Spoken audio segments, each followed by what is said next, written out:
Hello, everyone, and welcome back to New Comic Book Day here on Comic Vantage.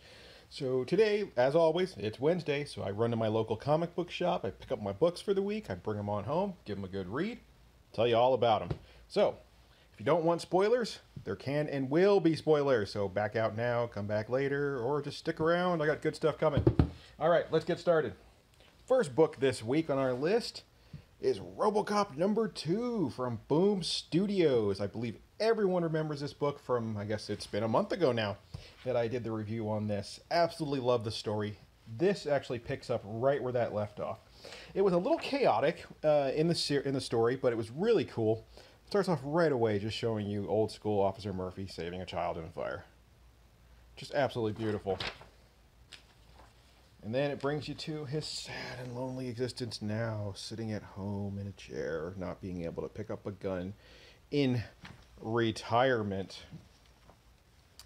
The whole storyline here is he actually has been befriended by another cop. OCP has completely made this police force obsolete. There is no longer a police force. They have an app now where you crowdsource crime fighting. You sit there and you report a crime and you actually make money off of it. It's kind of crazy. And our officer friend here, Leo Reza. And then we have his wife, Sarah Reza, who actually works for OCP. And she goes and finds the retirement code for Alex Murphy. And she brings it to him. Now, OCP has deemed Alex Murphy a threat now, and they have decided to off him. But, you know, this is Robo Cop. He doesn't die that easy. So she gives him the code, his little microchip, and Robo Cop is back. He is able to lift his weapon again. Look at that. This was a great story. I mean, if you're a fan of the 80s, you gotta love Robo. I mean, it's Robo Cop. This should be on everybody's pull list. It's just good fun, very nostalgic, just a lot of fun. Go ahead and pick it up. Next up, Youngblood #11. I know I've said this before in the Youngblood series. This is actually a reboot done right. It's really, really good. The creative team of Chad Bowers and Jim Toe are absolutely just knocking it out of the park. I love this story. And what do we have? We have the new Youngblood team, except for Doc Rocket, who is from the old Youngblood team, kind of helping them out. Our new Youngblood team are now fugitives, but through a loophole by the U.S. government, they are allowed to franchise the name out of Japan. The Prime Minister of Japan actually creates her own team, Youngblood. It's a really neat story. The artwork is very cool. Again, we have modernization here. We have an app where people can actually report crimes and called superheroes to come and help them. We have a gentleman here named Man Up who we've actually seen throughout the series. He's a little crazy. They kicked him off the team because he's kind of a loose cannon, and he definitely needs to get help. It's a great story, having a lot of fun with this. And I saw this in the back of the book, if I can find it. It looks like Bloodstrike is getting a reboot coming this year. I have a feeling Rob Liefeld is going to reboot all of his old series because of the Netflix contract that he has. I'm sure Youngblood, Strike File, and Bloodstrike and Prophet and all of them, probably even Glory and Supreme, are going to become TV shows for Netflix. So he's going to capitalize on that. So we're going to see a lot of good stories. And as long as Rob Liefeld doesn't touch them and he has different creative teams, they should be really good. All right, next up from Image Comics, we have Analog. Analog, this was a great story. This is issue #2. Last month's issue, we learned that there was a great, I don't want to call it a purge, but there was all data in the world has become known to everyone. Nothing is sacred anymore. Nothing is safe. It is all available for everybody to read. So the only way to get information transferred safely is analog, is through paper. You actually have to you pay a courier, and he takes files. And we have our friend here, Jack, who is a courier. And when last we left him, his dad's house, was actually being surrounded, and they don't know why. So they get into a giant firefight. And we find out that it is actually the U.S. government that is coming. They want to have a meeting with him, so they kind of do it by force. And he's taken to a room, which really blows my mind, full of photocopiers. And they kind of give him the ultimatum that whenever he picks up a package to be delivered, that he has to bring it to them first, so they can photocopy the contents in it. Because they want to get back into the information business, and this is the only way to actually do it. Story is really good. It has a old kind of, I don't know, a detective sort of feel to it, even though it's not supposed to be that type of story. It's really good. I suggest everybody pick it up. I know I gave it rave reviews my last time. Those reviews still stand, so. All right, next up we have X-Men Blue, number 27. And this finds our time-displaced X-Men team with Venom still in space. Let's see if I can find that.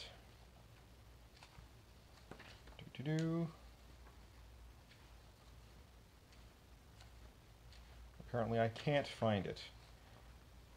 Alright, well, our time-displaced team is still in space with Venom trying to find their way home. So we have the new B team here with Polaris, Jimmy Hudson, Bloodstorm, Zorn, Gazing Nightshade, and Docked.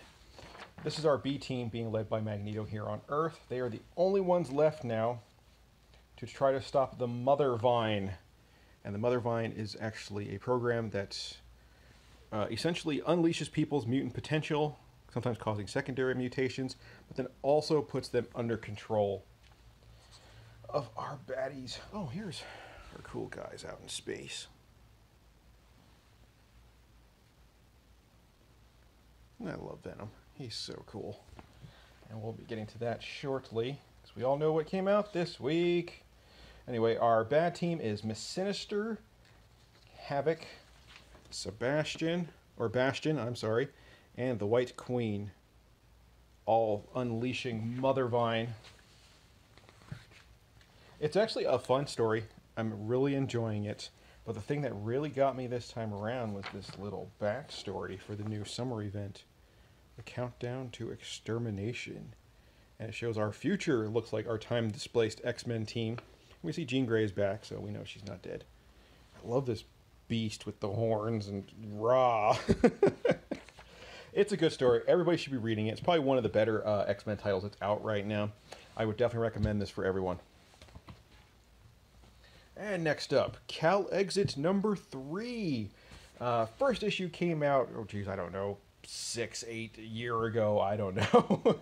Second issue last month was really cool, and then we have the third issue this month. This is the story of California actually declaring their independence. They are seceding from the government. And we have our hero over here, although she doesn't look like a hero because she's dressed like Wonder Woman, if you remember that from our last episode. She is actually trying to sneak out of... They're trying to take her to safety, so they're smuggling her out using this smuggler named Jamil. And her name is... What the hell was her name? Oh, Zora. Yeah, her name's Zora. She leads the Mulholland Resistance, and Jamil here is trying to smuggle her out. And then we have... There's a gentleman named Father Rosie who wants her really, really bad. I'm pretty sure he works for Homeland Security trying to find her to stop the resistance. God, look at the artwork on this. There she is taking out some Homeland Security guys who are trying to stop her. And Father Rosie has hired this man here. His name is Crowbar, and he leads the Bunkerville Militia.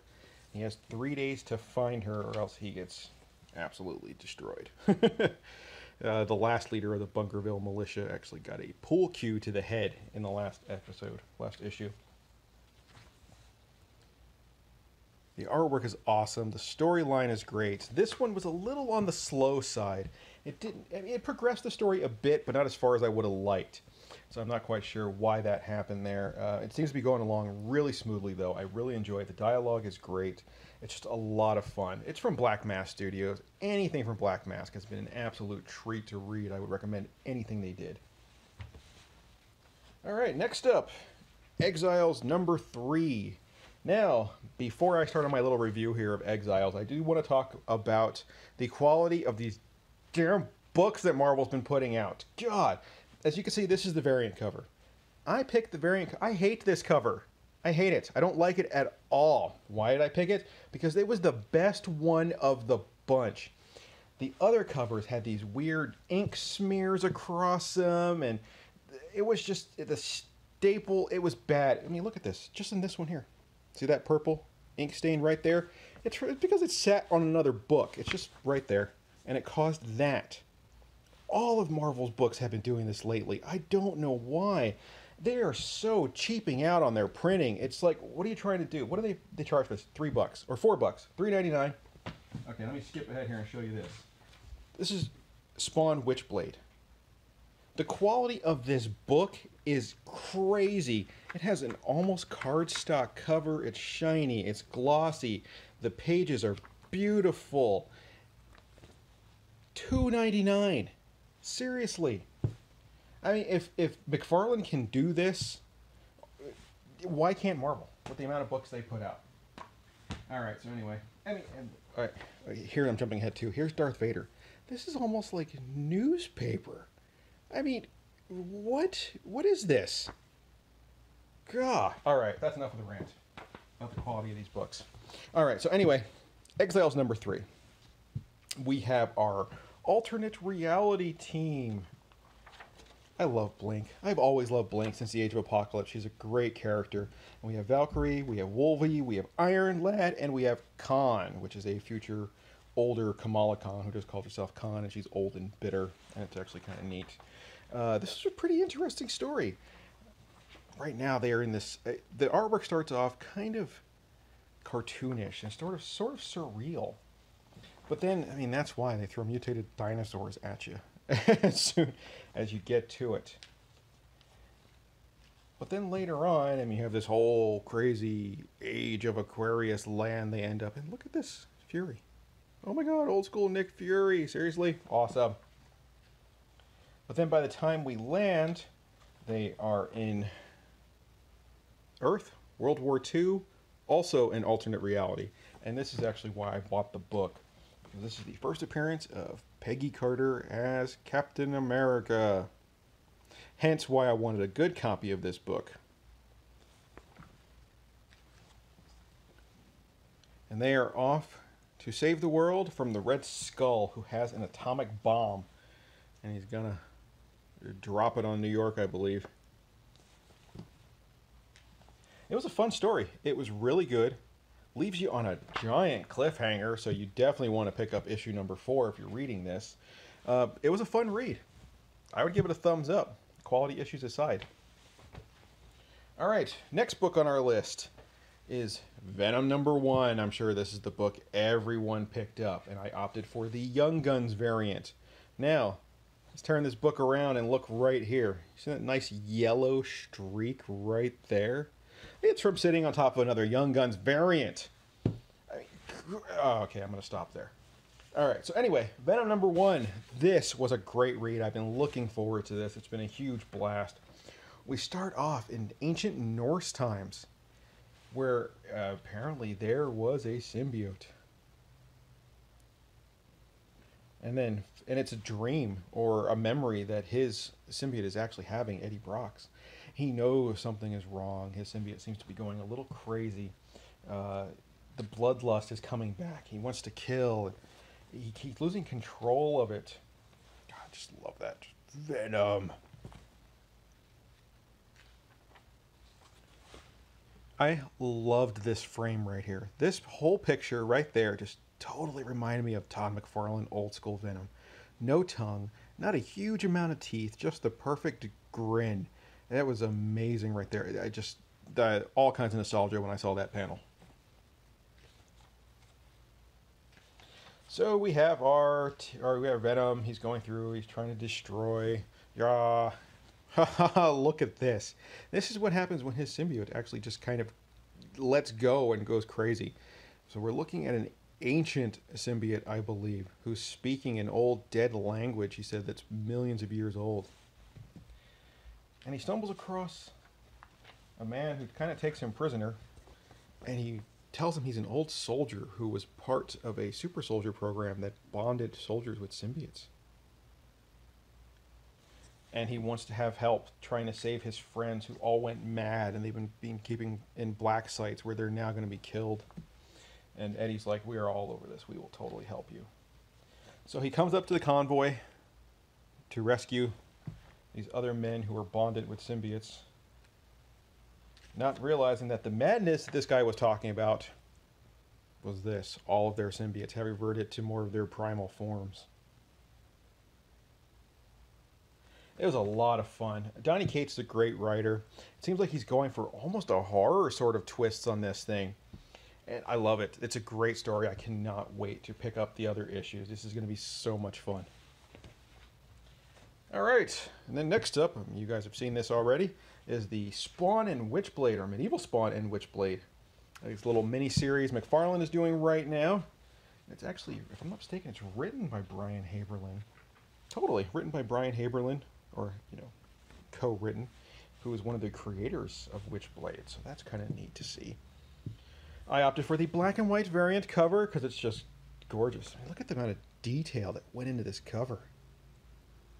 I didn't want anything detracting from that. I love the director's cuts that DC puts out, especially like Suicide Squad that had the raw Jim Lee pencils. Man, I love those things. The artwork in this is just stunning. It is almost too real. Not sure how Haberlin and the colorist pulled this off, but man, they really, really nailed it. So this here is just the return of King Valen, who, or I believe it's Valen, is that his name? Yes, King Valen, who is the returned king, apparently from the dead, now as a Hellspawn.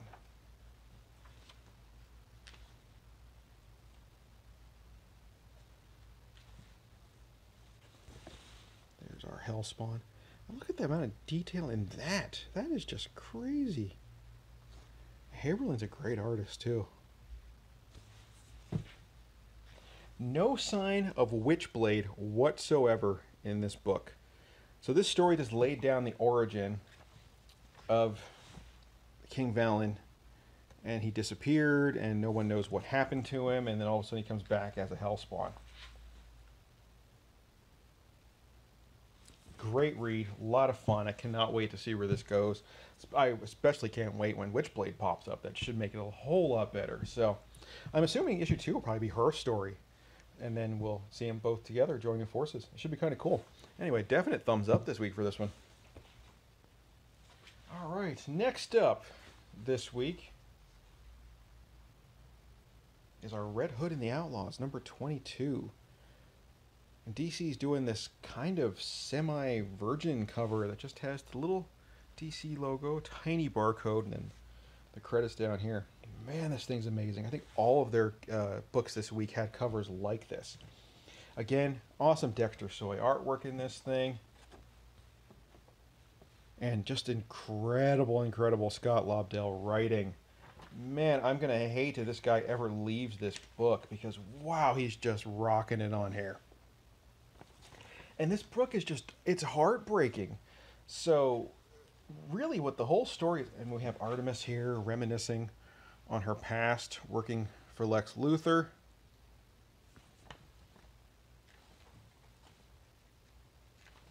And this panel here just got me. It's right there, I've never owned an Amazon before. It's just like, wow. Dude is such a, yeah, I don't even want to say it. But she reminisced about it because she's coming to him for help. Many issues back, Bizarro was dying, and Lex Luthor saved him. Side effect, he became really, really smart, and now he's becoming stupid again, and he's afraid, he's losing himself. So Artemis goes to Lex Luthor as a last resort for help to try to help him. And then we come to Bizarro, who is just walking around, and he's thinking, he's just kind of not reminiscing, but he's just talking to himself about everything he's going to lose and what he's going to miss when his mind goes. It's just, this whole book was just heartbreaking this week. But man, was it a great story. I'm just going to spoil the last page for you. Just look at that. Me am scared. Just an absolutely perfect way to end this book. I cannot wait for the next issue. Every single one of these has just been absolutely amazing. I said it before, but if you were not reading Red Hood, it should really be on your pull. I keep hearing it time and time again from people who are like, yeah, I've been told it was really good. This is beyond good. This is excellent. Everybody should be reading this. This is actually really what got me doing a lot of DC books, just because of this awesome story right here. I believe you can get the first few issues in a trade right now. And, yeah, and then the rest should be easy to pick up. It's only 22 issues so far they're in, and then one annual book. So definitely grab it. It's a great story. And next we have up New Mutants number 3, Dead Souls. This has been a fun ride. Really going horror with this, and I'm pretty sure that's because they want to play on the whole movie that's coming out. We have our New Mutants team, which is Magic, Richter, Boom Boom, Strong Guy, and Wolfsbane. And they go around and they investigate paranormal stuffs. It starts off with us here, though, in the sewers. Yeah, and they're fighting the mindless ones in the sewers. And they get a phone call from Prodigy saying that he is about to die, so Magic teleports them to the airplane where they are at. Once aboard the airplane, they are being attacked by the passengers. Now, the artwork on this book was kind of meh. I could just sort of take it or leave it, but the storyline really, really helps it. It totally keeps it going. I love this. Oh, man. Magic's full transformation. She needed to harness more of her powers. So she had to do a full transform and reveal herself to Richter, and he was slightly perturbed. Or slightly disturbed, I'm sorry. And they find out that it's Tran, this awesome little demon dude here, who's causing all these people to be mad at them and try to kill them. It was just a fun story, and then we have this great Warlock little backup story. I can't wait to see where he comes into play in more of this. It's a fun book. I think it's only 5 issues. Definitely worth the read. And last but not least, we have Darth Vader number 16. This book consistently well from start to finish. All 16 issues have just been an absolute joy to read. This one is no different. Look at this cover. Vader and his Inquisitors. When last we left Vader, he was on Mon Cal to try to stop a rebellion from starting, and his primary mission, though, was to find the Master Jedi. That they had a feeling he was here, and he is. His name is Master Bar. And it's great. This is actually really neat. One of the things that I really enjoyed is Master Bar has kind of surrounded himself, with this whole group of people that are helping him. And they start dying one by one. So they'll show you, like, Vader just crushes this guy's helmet in the water here and drowns him. But then they give you a little story of why they're helping him. Their child was taken, Execute Order 66, they're dead, and now Master Bar comes. Now the thing is, if you look at him, he's using the Force to actually persuade this guy to come with him. And this seems to be a recurring theme, where he actually gave them no choice. I was in shock when I read that. I was like, are you kidding me? There are some, though, that I believe came willingly. Like, I'm pretty sure these two came.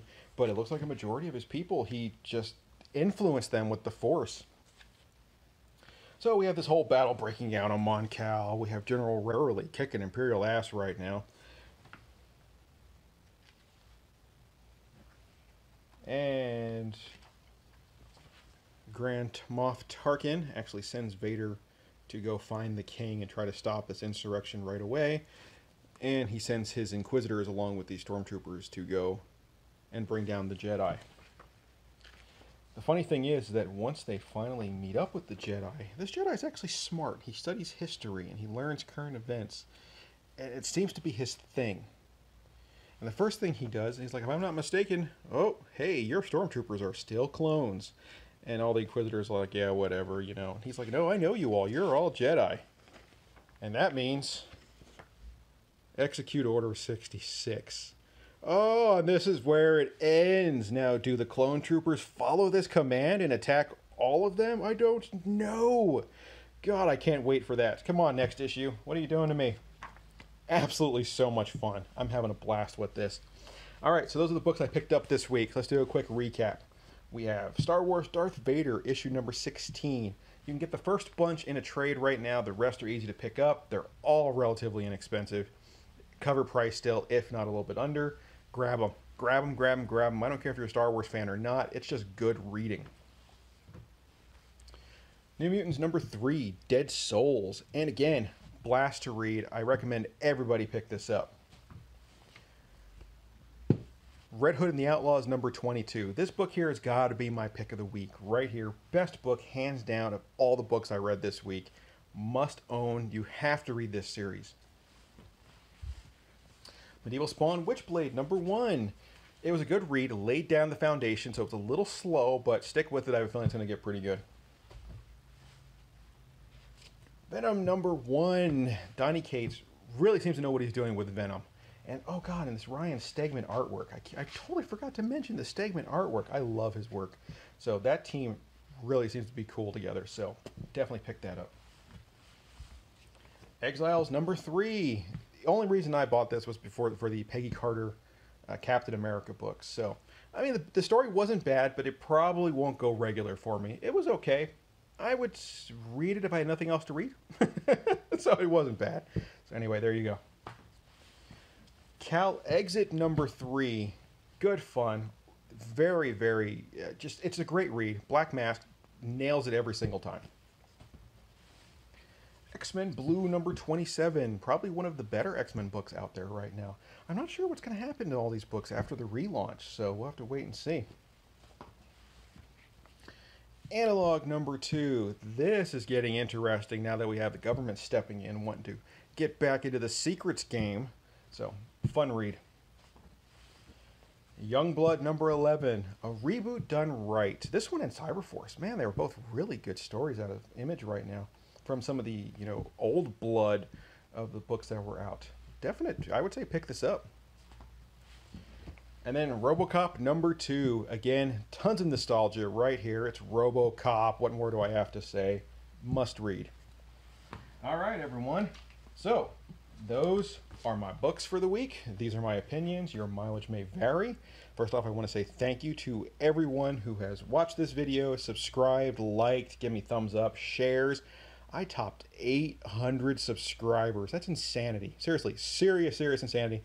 I believe that was 200 in the last maybe month and a half alone. So, wow, you guys are awesome. Keep doing what you're doing. Share all my content. Let's have some fun here. And to everyone who's new and just watching my video for the first time, make sure the little CV over there, hit that little bell icon up there. That way you get all my cool notifications. I let you know when I'm doing all kinds of crazy stuff. And again, thank you for watching. You guys are awesome. I love you all, and take it easy.